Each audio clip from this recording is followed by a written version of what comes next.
ز دستم، صاحب دلان خدا را، دردا که راز پنهان خواهد شد آشکارا. کشتی شکستگانیم ای باد شرطه برخیز، باشد که باز بینم دیدار آشنا را. در روز مهر گردون افسانه است و افسون، نیکی به جای یاران فرصت شمار یارا. ای صاحب کرامت شکرانه سلامت، روزی تفقدی کن در ریش بینوارا.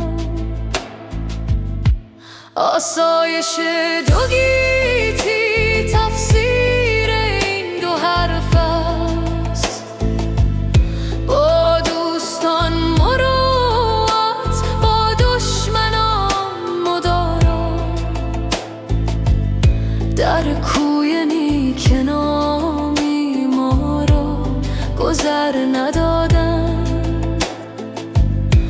گر تو نمی پسندی تغییر کن قضا را.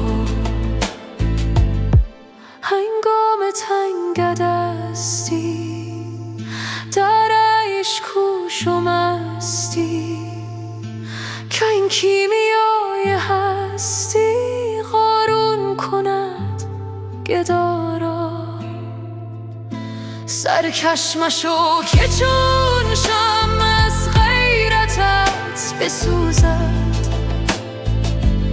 دلبر که در کف عموم است سنگ خارا. آینه سکندر جام می است بنگر، تا بر تو عرضه دارد احوال ملک دارا. خوبان پارسی گو بخشندگان عمرند، ساقی بده بشارت رندان پارسا را.